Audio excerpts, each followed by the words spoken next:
identify the need of a customer, then you offer the product. Then you talked about the interest of customer. Interest को दो हिस्सों में break करते हैं, एक उसका पर्सनल इंटरेस्ट और उसका बिजनेस इंटरेस्ट।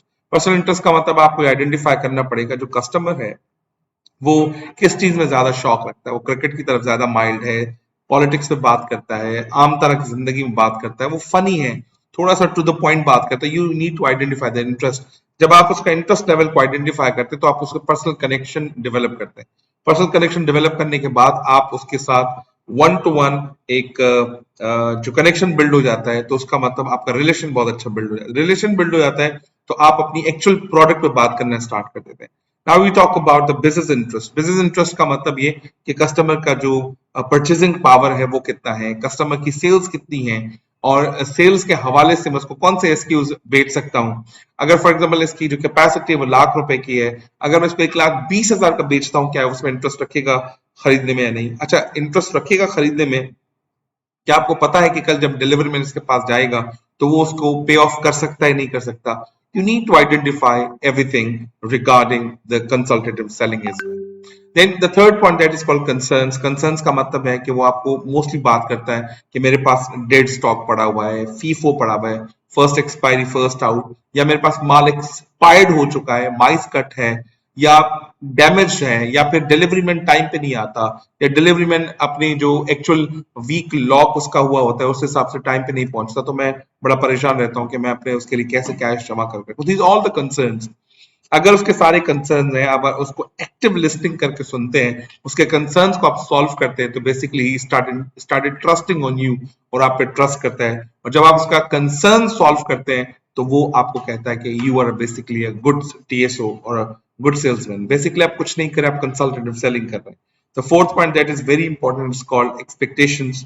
एक्सपेक्टेशंस का मतलब यानी कि वो स्कीम्स के बारे में बात करेगा, वो जब बजट बढ़ रहा होगा तो आप उसको इन्फॉर्म करना कि शायद बजट में प्राइसेस बढ़ जाएं, टैक्स रेट्स होते हैं उसके लिए वो आपके बारे में पूछता है। तो बेसिकली ही वांट्स कि आप उसको सारी चीजें एडवांस में बता दो ताकि वो अपना माइंडसेट करके रखे। आप उसको गाइड भी कर सकते हो फ्यूचर में मार्केट का ट्रेंड कैसे हो सकता है।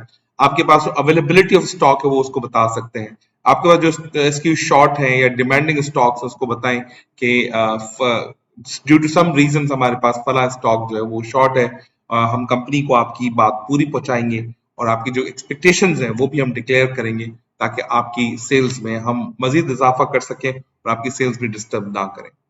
Then we talked about very important thing that is called regular visits to identify gaps and provide consultation to bridge.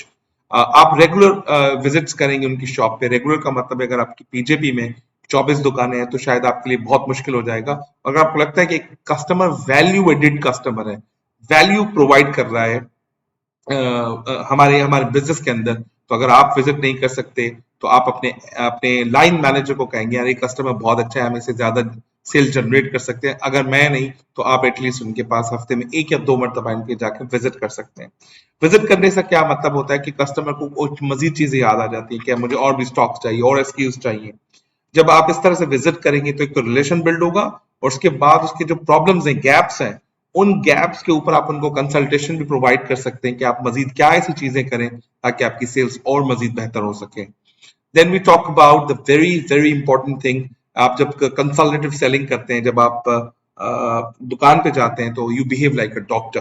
Doctor की तरह बिहेविंग का मतलब क्या है कि अगर एक डॉक्टर नब्ज दे के 5 मिनट में आपको ट्रीटमेंट करके दवा का पर्चा बना के दे देता है और एक डॉक्टर आपके पास टाइम लगाता है और आपसे बड़ा पोलाइटली बात करता है, आपकी मर्ज को जानने की कोशिश करता है और आपकी बीमारी को जानने के लिए आधा घंटा 40 मिनट लगाता है।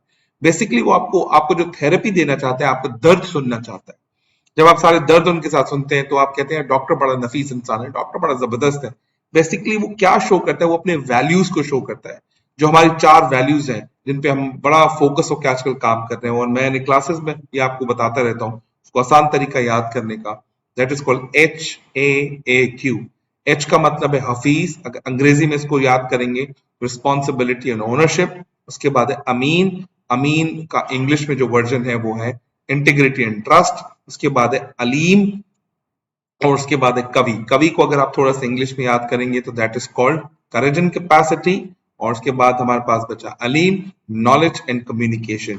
ये तमाम चीजों का कॉम्बिनेशन आपको अपना वर्बल मींस आप जो जबान इस्तेमाल कर रहे हैं उसमें भी चीजें यूज करनी है। अगर आप अपनी बॉडी लैंग्वेज इसको शो कर रहे हैं इन तमाम वैल्यूज को भी आपको एग्जिबिट करना है। अगर ये तमाम चीजें जो हमने इस वीडियो में भी डिस्कस की हैं तो इनको आप कंप्लाई करते हैं, मार्केट में इंप्लीमेंट करते हैं, तो मैं समझता हूं कि you are great consultative seller. और great consultative seller is basically salesman जो प्रॉब्लम के सॉल्यूशन को बेचता है, नीड, इंटरेस्ट, कंसर्न्स, एक्सपेक्टेशन को बेचता है और हमेशा कस्टमर को प्रायोरिटी देता है कि कस्टमर कम्स फर्स्ट। तो उम्मीद करता हूँ आपको वीडियो बहुत पसंद आई होगी। तो मैं ऐसे ही वक्फे वक्फे आपको छोटे छोटे ट्यूटोरियल्स बना के दूंगा ताकि आप इन चीजों को समझ सकें और अपनी नॉलेज में इजाफा कर सकें। थैंक यू मिलते हैं अगले वीडियो में। और तब तक कि अगर आपको कोई क्वेश्चन हो तो आप कमेंट बॉक्स में लिख सकते हैं और आप मुझे व्हाट्सएप भी कर सकते हैं, मैंने कैप्शन में डाला। Thank you very much. Yes sir.